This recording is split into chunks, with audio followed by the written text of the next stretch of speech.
This is the story of the Las Vegas hotel that literally burned people alive. Let's dive right into it. It's 2010. If you stand right here, just off this hotel pool in Las Vegas, at a specific time of day, you could die. Violently.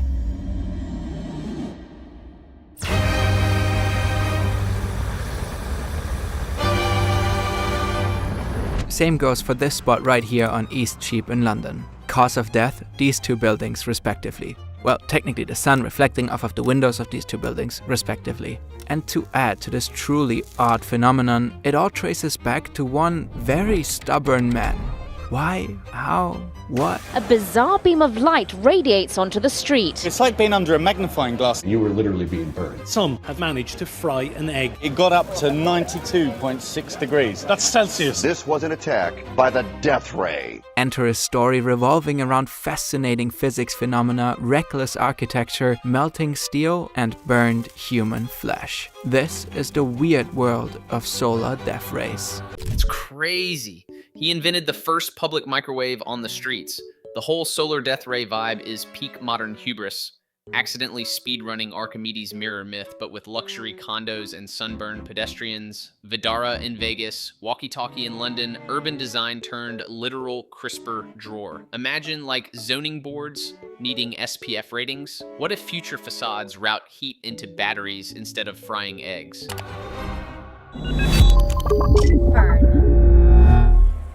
This is Bill Pintus, a lawyer from Chicago who enjoys spending time in Las Vegas every now and then. He's chilling at the Vidara Hotel on the Strip. He takes a little swim in the pool, then returns to his lounge chair.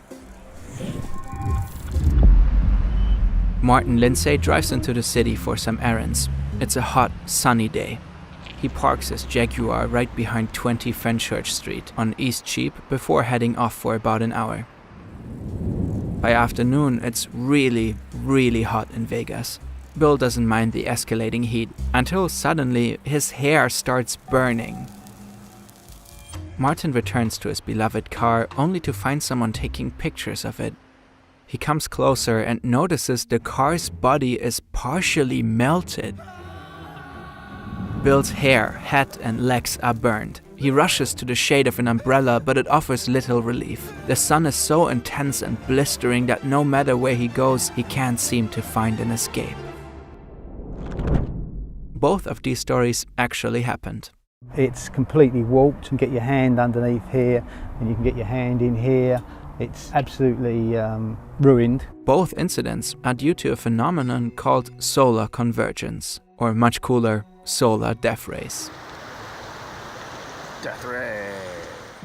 The physics behind it is fairly simple. When parallel light rays strike a parabolically curved surface, they are all reflected to a single point known as the focal point. The distance between the surface and the focal point is called focal length, similar to the focal length of a camera lens. Depending on how stretched or compressed the parabola curve is, the focal point changes.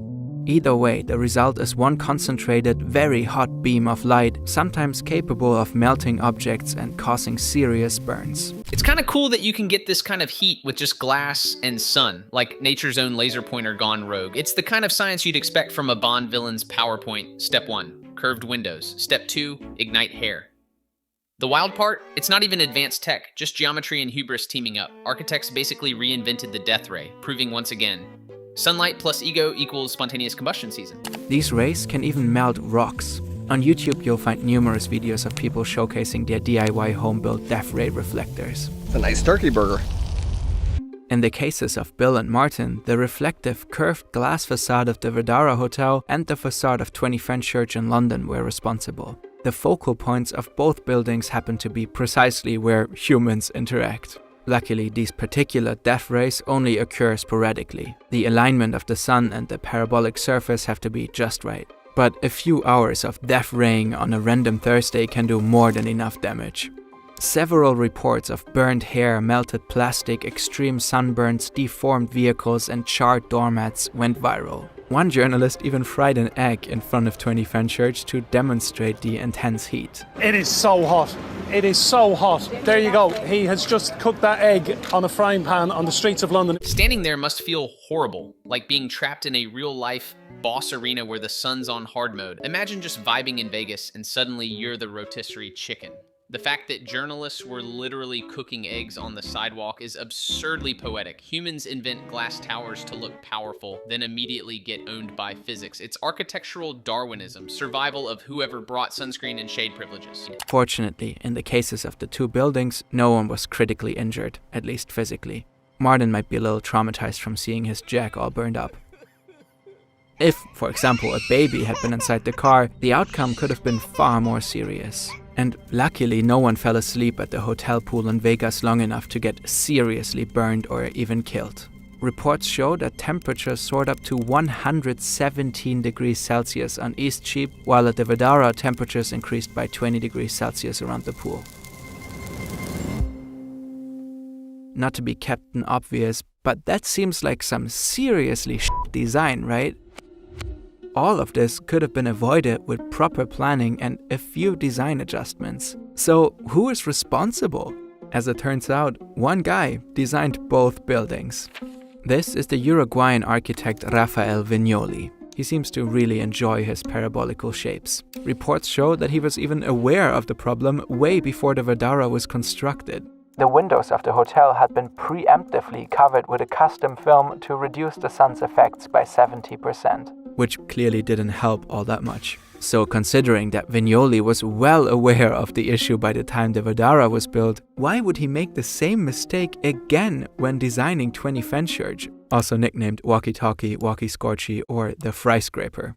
Gotta love British media. It is ridiculous. You don't need to go on holiday, basically. I'm going to Croatia in a couple of weeks. I think I might just pitch a tent down here and actually sunbathe here. It's really good. It's almost comical. This guy knew his buildings were basically solar cannons and still said, yeah, let's run it back. He really speed ran the learn nothing arc. Like, dude invented a flesh-to-toast pipeline and called it aesthetic. Covering the glass helped about as much as sunscreen on lava. The irony, he's from Uruguay, one of the sunniest places on Earth, and still forgot how sunlight works. British tabloids calling it the Fry Scraper, though, peak dark comedy architecture. In 2013, Vignoli gave The Guardian a legendary interview in which he explained himself. That was a completely different problem, said Vignoli, insisting he was following a master plan that specified arc-shaped towers. We pointed out that would be an issue too, but who cares if you fry somebody in Las Vegas, right? Regarding the Walkie Scorchy, he said, I knew this was going to happen, but there was a lack of tools or software that could be used to analyze the problem accurately. Actually, there were many tools available to architects to avoid solar convergence issues at the time, but somehow he didn't stop talking at this point during the interview and just went on. When it was spotted on a second design iteration, we judged the temperature was going to be about 36 degrees, but it's turned out to be more like 72 degrees. They're calling it the death ray because if you go there, you might die. It is phenomenal, this thing. Phenomenal is kind of an odd choice of words when describing that a thing you made could burn people to death, but naturally, Vignoli wasn't done here. When I first came to London years ago, it wasn't like this. Now you have all these sunny days, so you should blame this thing on global warming too, right? So many hot takes in such a short interview. He really doesn't give a fuck. I think he actually finds it funny. Like some chaotic scientist watching ants under a magnifying glass. Calling a literal death ray phenomenal is wild energy. It's giving art before safety vibes. The kind of guy who'd describe a building collapse as an ambitious experiment in gravity. And blaming global warming, that's galaxy brain deflection. Architect accidentally invents human rotisserie, then blames the weather patch update. Rafael Vignoli passed away in 2023, leaving some unresolved questions about his designs. 20 Fenchurch was awarded the title of the worst building in the UK in 2015. If you Google solar convergence today, a planning advice document on the matter by the City of London is the top result. The problematic side of the walkie-talkie was outfitted with special sunblinds in 2014. Permanent awnings were installed on the upper floors, while a brise-soleil was added to the remaining glass facade. In Vegas, next to the non-reflective film that was applied to the glass facade of the Vdara, hotel staff provided umbrellas and pot plants at the pool. And despite the name, solar death rays can also be quite practical. For instance, parabolic reflectors can channel sunlight to dark places. This effect is used in a project in New York City where solar reflectors light an underground space. Parabolic reflectors outside harness sunlight, directing it toward the focal point. This concentrated light is then refracted multiple times and directed to an underground space. Another parabolic mirror at the end spreads it evenly throughout the space. Or take this solar furnace in France. The concentrated heat evaporates water to generate power. Temperatures at the focal point can reach up to 4,432 degrees Celsius. Vignoli would be proud.